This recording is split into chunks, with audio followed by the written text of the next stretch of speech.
பரந்தூரில் விமான நிலையத்திற்கு எதிராக போராடக்கூடிய மக்களை நேரில் சந்தித்திருக்கிறார் தமிழக வெற்றி கழகத்தின் தலைவர் திரு விஜய். விமான நிலையத்திற்கு எதிராக சட்ட ரீதியாக போராட்டம் நடத்தப் போவதாகவும் அவர் அறிவித்திருக்கிறார். மக்களோடு எப்போதும் துணை நிற்கப் போவதாகவும் அவர் கூறியிருக்கிறார். அடுத்த முறை ஏகனாபுரம், பரந்தூர் போன்ற கிராமங்களுக்கு சென்று மக்களை நேரடியாக சந்திப்ப இருப்பதாகவும் அவர் கூறியிருக்கிறார். திரு வீர விக்னேஷ், இரண்டு கட்சிகள் தரப்பிலிருந்து நிலைப்பாடை கேட்டோம். திமுக தரப்பிலிருந்தும் பாஜக தரப்பிலிருந்தும் ஒரு புரிதல் இல்லாம இந்த பயணத்தை திரு விஜய் மேற்கொண்டிருப்பதாக அவங்க பேசுறாங்க. ஒரு இதயபூர்வமாக ஒரு மக்களோட நிக்கல, ஒரு சினிமா ஷூட்டிங் மாதிரி இருந்தது அப்படின்னு திரு எஸ்.ஆர். சேகர் விமர்சனத்தை வச்சார். வளர்ச்சிக்கு எதிராக, விமான நிலையத்திற்கு எதிராக தன்னுடைய நிலைப்பாடு இருக்கிற மாதிரி திமுக தரப்புல இருந்து செய்தி தொடர்பாளரும் பேசினார். ஒரு ஆரோக்கியமான ஆலோசனைகளை அவர் கொடுக்கணும் மக்கள்கிட்ட சந்திச்சவருங்கிற ஒரு எதிர்பார்ப்பு இருப்பதாக நிதியமைச்சரும் பேசியிருக்கிறார். ஒரு புரிதல் இல்லாத பயணமா இது போராட்ட களத்திற்கு போனது? நாங்கள் வெகு காலம் என்ன சொல்லிட்டு வந்தோம்னா, பிஜேபியும் டிஎம்கேவும் ஒரு மக்கள் விரோத கூட்டணி, அவங்க எலெக்ஷன் டயத்தில் நாடகம் அடிப்பாங்க, நாங்கள் கொள்கை வேறுபாடு இருக்குன்ட்டு, ரெண்டு பேருக்கும் லாபம் இருக்குன்னா ரெண்டு பேரும் சேர்ந்துக்குவாங்க, இவங்க ஒரு மக்கள் விரோத கூட்டணின்னு அவங்க வார்த்தையிலே இவங்க காமிச்சுக்கிட்டாங்க. ஃபர்ஸ்ட் விஷயம் இது. இங்க தளபதி பொறுத்தளவில் மக்களின் உணர்வை பிரதிபலிக்கிற மாதிரி மக்களின் மகனாக, விவசாயிகளின் மகனாக களத்தில் இறங்கியிருக்கார். இதுதான் தமிழகத்தோட மிகப்பெரிய புரட்சி தலைவர் எம்ஜிஆருக்கு எப்படி பரங்கி மேலை பேச்சு ஒரு மாற்றத்தை ஏற்படுத்தியோ, அதுபோல பரந்தூர்ல கழக தலைவர் தளபதியோட பேச்சு தமிழக வரலாற்றை மாற்றி போக போது மக்கள் விரோத திமுக அரசை 26 வீழ்த்துவதற்கான பிள்ளையார் சொல்லிது. இதை நான் ஃபர்ஸ்ட் தெரிவிக்கொள்ள விரும்புறேன். தளபதி அவர்கள் சொன்னாங்க, இந்த திமுக அரசு மக்கள் பாதிக்கிறப்போ இதை ஏன் கொண்டு வர்றாங்கன்னா அவங்களுக்கு ஒரு லாபம் இருக்குன்னாங்க. அது என்னன்னு நான் சொல்ல வரேன்னா, டிஎம்கே ஃபர்ஸ்ட் ஃபேமிலி தான் தமிழகத்தில் மிகப்பெரிய ரியல் எஸ்டேட் பண்ணையார். இவங்க அடுத்தவங்களை பார்த்து அந்த வார்த்தையை பயன்படுத்துவாங்க. உண்மையிலே தமிழகத்தோட டிஎம்கே ஃபர்ஸ்ட் ஃபேமிலி தான் தமிழகத்தோட மிகப்பெரிய ரியல் எஸ்டேட் பண்ணையாரு. அவர்களுக்கு வேண்டியவங்க, அவங்களுக்கு இன்னும் பிக் ஷாட்ஸ், டிஎம்கே அமைச்சர்கள் மாவட்டத்தில் ஒரு பஸ் ஸ்டாண்ட் கொண்டு வந்தாலும் சரி, நான் ஏர்போர்ட்ஸ் மட்டும் சொல்லல, ஒரு பஸ் ஸ்டாண்ட் கொண்டு வந்தாலும் சரி, ஒரு ஹாஸ்பிட்டல்ஸ் கொண்டு வந்தாலும் சரி, அங்க அவங்களோட ரியல் எஸ்டேட் நலன் தான் இருக்கு. அவங்க ஏன் நிலம் பரிந்துரைங்கிறது மாநில அரசின் பொறுப்பு, இறுதி செய்வது மத்திய அரசின் பொறுப்புன்னு திரு ஐயநாதன் இல்ல சார். நீங்க மத்திய அரசோட பொறுப்பு தான். நீங்க பரிந்துரைக்கிறதே நீங்க தானே, அந்த ரிப்போர்ட் எடுக்கிறதே நீங்க தானே. அவங்க ஏதோ அப்ரூவல் பண்றாங்களோ அப்பவே அவங்க அந்த சுத்தி இருக்கிற, நீங்க இதுவரையும் நான் கொண்டு என்னால பின் பாயிண்ட் பண்ணி சொல்ல முடியும்.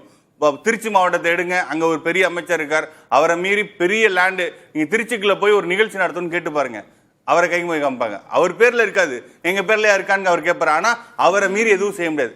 அப்படி ஒவ்வொரு மாவட்டத்திலும் திமுகவுக்கு ஒரு பண்ணையார் இருக்காங்க, ரியல் எஸ்டேட் பண்ணையார் 2-3 பேர் இருப்பாங்க மாவட்டத்துக்கு. தமிழகத்துக்கு பூரா மிகப்பெரிய ரியல் எஸ்டேட் பண்ணையார் திமுக ஃபர்ஸ்ட் ஃபேமிலி. இந்த ரியல் எஸ்டேட் கொள்ளை லாபத்துக்காண்டி மக்களை பலியிட தயங்காது இந்த திமுக மக்கள் விரோத அரசு. இந்த ரியல் எஸ்டேட் லாபம் தான் இப்ப பிஜேபியோட உங்க கைகோக வைக்குது. பிஜேபிக்கு என்ன விஷயம்னா, அந்த விமர்சனத்திற்கு ரவீந்திரன் பதில் சொன்னாரு, நாங்க பரிந்துரை பண்றோம், மத்திய அரசு ஒப்புதல் கொடுக்குது, இதுல எங்களுக்கு எந்த ஹிடன் அஜெண்டா நீங்களே பண்றீங்களே, எந்த இடத்த பரிந்துரை பண்ண உங்களுக்கு தெரியுமில்ல சார். இப்ப ஒரு திட்டம் வருது, ஒரு திருச்சியில ஒரு பஸ் ஸ்டாண்ட் வருதுன்னா, அந்த பஸ் ஸ்டாண்டை பரிந்துரைக்கிற இடத்துல நீங்க தானே இருக்கீங்க. அப்போ உங்களோட வேண்டியவங்க அந்த சுத்தி இருக்க லேண்டை வாங்கிடுவாங்க சார். நான் சொல்றேன் சார், விவசாய இடம் லேக்கர் 10 லட்சம்னா நீங்க அங்க ஏர்போர்ட் வந்துச்சுன்னா பல கோடிக்கு போகும். நான் சொல்லி உங்களுக்கு தெரிய வேண்டியதில்லை. இந்த ரியல் எஸ்டேட் கொள்ளை லாபத்திற்காண்டி அரசு நிர்வாகத்தை, அரசியலை இவங்க மக்களை வஞ்சிக்கிறாங்க இதன் மூலமா. அடுத்த விஷயம் இன்க்ளூசிவ் growth. எங்க கழகத்தில் அவர் சொல்லிட்டாரு, நாங்க வளர்ச்சிக்கு எதிரானவர் கிடையாது, இன்க்ளூசிவா இருக்கணும். சென்னை மட்டும் ஒரு மனுஷன் இருக்கான்னா தலை மட்டும் வளர்ந்துட்டு போச்சுன்னா அது வளர்ச்சி இல்லை, வீக்கம். அது மாதிரி சென்னை தான் பெருத்திட்டே போகுது. இப்போ நீங்க பாத்தீங்கன்னா தென் மாவட்டத்தை சேர்ந்த வேணாம், மதுரை, புதுக்கோட்டை, ராம்நாடு, சிவகங்கை இந்த பகுதியில் வறட்சியான பகுதி. சிங்கப்பூர், துபாயில எல்லாம் நிறைய பேர், என் தம்பியே துபாயில தான் இருக்கான். அப்படி இருக்கவங்க சென்னை வருவாங்க. இப்போ கொஞ்ச நாளாக தான் திருச்சி வராங்க. பல்வேறு சென்னை, திருச்சி, கோயம்புத்தூர், தூத்துக்குடி இந்த மாதிரி பகுதிகளில் இன்டர்நேஷனல் விமானம் கொண்டு வந்தா இப்ப இங்க வர முன்னாடி சென்னை வந்துட்டு இருந்தவங்க இப்ப திருச்சியில வராங்க. இப்ப மதுரை ஆகிட்டா இந்த டிராபிக், இந்த கன்ஜெக்ஷன் குறையும் சொல்றேன். நீங்க சென்னையே மீனம்பாக்கத்துக்கு பக்கத்துல தேவைப்படுது விமான நிலையம். அதான் சார், எப்படி டீசென்ட்ரலைஸ் ஆகும். மீனம்பாக்கம் பக்கத்துல இருந்தா அது சென்னை, திருவள்ளூர், காஞ்சிபுரம், இதுதான் தமிழ்நாடா? நான் கேட்கிறேன், ரொம்ப சிம்பிள் சார். வளர்ச்சிங்கிறது எப்படி நீங்க சோசியலா டீசென்ட்ரலைஸ் பண்றோமோ அந்த மாதிரி ரீஜனாவும் பண்ணணும். இப்ப கர்நாடகால ஏன் தனி மாநிலம் கேட்கறாங்க, தெலுங்கானா ஏன் தனி மாநிலமாச்சு? ஒரு பகுதி மட்டும் வளர்ந்துட்டே போகும். மாநிலத்துல இன்னொரு பகுதி வந்து ஒண்ணு வரைச்சி இருக்காது. என்ன காரணம்னா நீங்க இன்வெஸ்ட்மெண்ட் பண்ணணும். இப்ப நீங்க ஒரு ஏர்போர்ட் வருது, இல்ல ஒரு ஏர்போர்ட்டை பன்னாட்டு முனையம் ஆக்குறீங்கன்னா அங்க வந்து இன்வெஸ்ட்மெண்ட்ஸ் வரும், அங்க இருக்க மலர்ச்சி வரும். இப்ப நீங்க ஏன் பெரிய அளவுல அன்பிளான்டு அர்பனைசேஷன் தான் சார் இந்த கிளைமேட் சேஞ்சில் பெரிய பாதிப்பு ஏற்படுத்துது. அன்பிளான்டு அவங்க சென்னையில இருந்து ஊர்ல இருந்து எங்க மதுரை சைடு இருந்து ராம்நாடு சைடுல இருந்து வர்றவனுக்கு தங்குறதுக்கு இடம் இருக்க, ஏதோ ஒரு இடத்துல குடிசை போட்டு தங்குவான், காலடைவுல அந்த இடத்துல நீர்நிலையில தங்குவான். இப்போ கிளைமேட் சேஞ்சில் இப்போ கிளவுட் பஸ்ட் ஆகுறப்ப யார் பாதிக்கப்படுறாங்க? அந்த பகுதியில் நீங்க சொல்ற அந்த பகுதியில் புதிய விமான நிலையங்கள் வேறு, ஏற்கனவே இருக்கிற விமான நிலைய விரிவாக்கம் வேறு. இல்ல சார், நான் அதுதான் சொல்றேன். இப்ப மதுரை விமான நிலையம் இருக்குன்னா அது இன்டர்நேஷனல் விமானம் மாத்தலாம், அதை எக்ஸ்டெண்ட் பண்ணலாம்னு சொல்றேன். இப்ப தூத்துக்குடி விமான நிலையம் இருக்கு, நெய்வேலி இருக்குல்ல சார், ரெடியா இருக்கு சார், சேலம் ரெடியா இருக்கு சார், அதை வந்து நீங்க ஸ்டார்ட் பண்ணுங்க. நெய்வேலி நீங்க பாத்தீங்கன்னா சவுத் ஆர்காட் டிஸ்ட்ரிக்ட் பாத்தீங்கன்னா விழுப்புரம், கடலூர், இந்த டிஸ்ட்ரிக்ட்ஸ் அதே விஷயத்துக்கு தான் திரு எஸ்.ஆர். சேகர் என்ன சொன்னார்னா, நீங்க எங்க போய் நிலம் கையகப்படுத்தினாலும் அந்த சிக்கல் வரதானே. இல்ல நீங்க வந்து ஒரே இடத்துல 5000 ஏக்கர், ஒரே இடத்துல 7000 ஏக்கர் அப்படி போகிறப்போ அதோட வேல்யூ அதிகம். நீங்க மதுரையில ஆல்ரெடி ஒரு 1000 ஏக்கர் கிட்ட ஏர்போர்ட்ஸ் இருக்கு, நீங்க இன்னும் ஒரு 500 ஏக்கர் பண்ணலாம். இப்ப நீங்க ஒரே இடத்துல 5000 ஏக்கர் எத்தனை 13 கிராமம் போகுது, இவ்வளவு நீர்நிலை போகுது. நீங்க வந்து மாற்றே பண்ண முடியாத இழப்பை கொண்டு வரீங்க. இப்ப ரோடு போறதுக்கு யாராவது NH போட்டாங்க சார், யாராச்சும் எதிர்ப்பு தெரிஞ்சாங்க, ஒரு 5 அடி 10 அடி, வளர்ச்சிக்கு யாரும் எதிர்வு கிடையாது. அதே போல அமைச்சர் தங்கம் தென்னரசு அவர்கள் பேசினது என்ன சுட்டி காமித்தாங்க. அமைச்சர் அவர்கள் ரொம்ப பண்பா பேசினார், நான் அதை மறுக்கல. ஆனா அது ஒரு விஷயத்த அவர் சொன்னார், அவர் அறியாமே சொன்னார். என்னன்னா இப்போ வந்து மீனம்பாக்கம் விமான இருக்கு, அது திருசூல் பக்கம் மக்களையோ இல்ல மீனம்பாக்கம் மக்களையோ நம்ம வந்து எவாக்குவேட் பண்ண முடியாது, அங்க இருந்து போக சொல்ல முடியாது. ஏன் போக சொல்ல முடியாது? ஏன் சார் போக சொல்ல முடியாது? ஏன்னா அவங்க படிப்புல வலுவானவங்க, பொருளாதாரத்தை வலுவானவங்க, அவங்களால வெளியேற்ற முடியாது.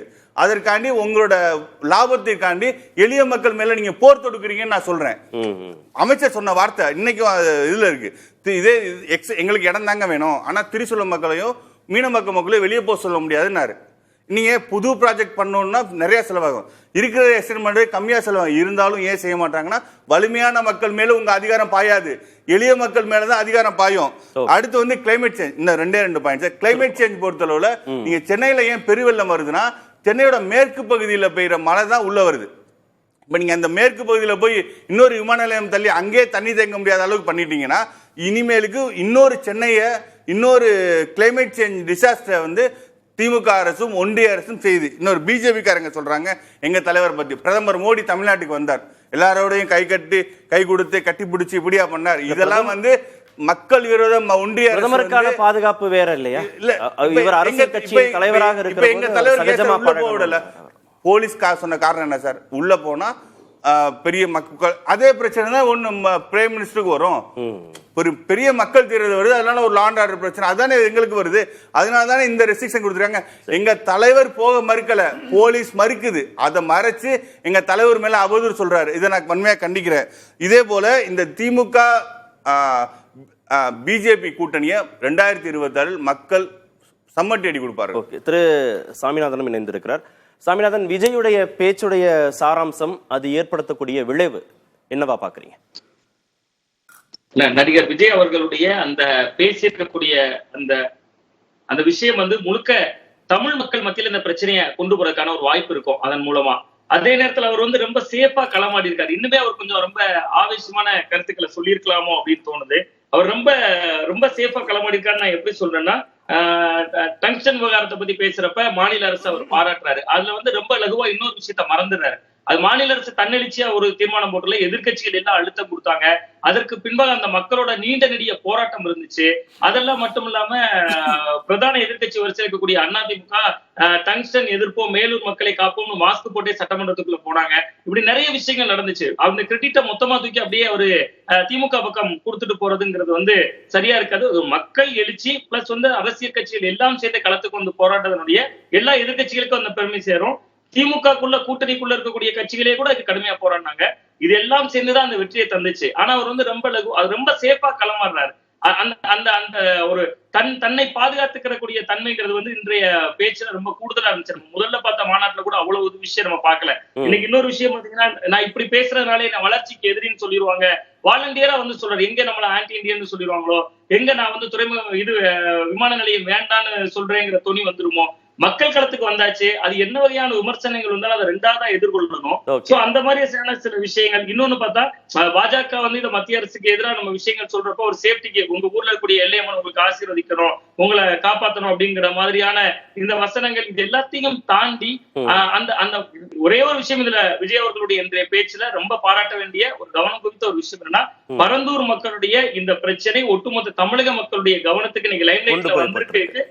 ஒரு மிக முக்கியமான காரணமா நடிகர் விஜய் அவர்கள் மைய புள்ளியா இருக்காங்க.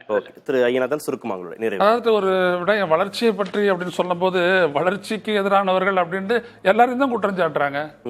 இந்த நாட்டுல எப்பொழுதெல்லாம் பூர்வீக குடிகளையும் விவசாயிகளையும் பழங்குடியினரையும் அந்த இடத்துல இருந்து துரத்தும் போதெல்லாம் அவங்களுக்கு எதிராக அந்த அரசுகளோ ஒன்றிய மாநில அரசுகள் சொல்லக்கூடிய வார்த்தைன்னா வளர்ச்சிக்கு எதிரானவர்கள் அப்படிதான் சொன்னாங்க. அவங்கள பத்தி கவலைப்படுறதே இல்லை. நம்ம நிதித்துறை அமைச்சர் தங்கம் தென்னரசு ஐயா அவர்களும் கவலைப்படலை. நான் என்ன கேட்கிறேன்னா, ஒரு விமான நிலையத்தை பத்தி கேட்குறீங்க, அந்த விமான நிலையத்துடைய போதாமையை பத்தி தங்கம் தென்னரசு ஐயா பேசினாரு. அதில் ஒரே ஒரு விடயத்தை நான் சொல்ல வரேன். இது ஒரு ஆர்டியின் மூலமா எடுக்கப்பட்டு பூவுலகின் நண்பர் சுந்தரராஜன் அவர்களால் வெளியிடப்பட்ட ஒரு விடயம் என்ன அப்படின்னீங்கன்னா, சென்னை விமான நிலையத்துக்கு எப்படி 2 ரன்வே இருக்கோ அதே மாதிரி தான் மும்பை விமான நிலையத்துக்கு 2 ரன்வே இருக்குது. அது ஒரு நாளைக்கு 1000 விமானங்கள் இறங்குறது ஏத்துறதுன்னு கையாளுது. அதோடு ஒப்பிடும் போது சென்னை விமான நிலையம் வெறும் 300+ விமானங்களை தான் கையாளுது. இது அண்டர் யூட்டிலைசேஷனா இல்லையா? ஏற்கனவே இருக்கிற விமான நிலையம். அப்போ நீங்க என்ன பாக்குறீங்க? இன்னொரு இடம்ன்றீங்களே, இந்த கேள்விக்கு பதில் சொல்லுங்க. இது ட்விட்டர்ல வந்து, இது எக்ஸ்ல போய் எவ்வளவு ஆச்சு? இதற்கான பதில சொல்லியிருக்கணுமா இல்லையா?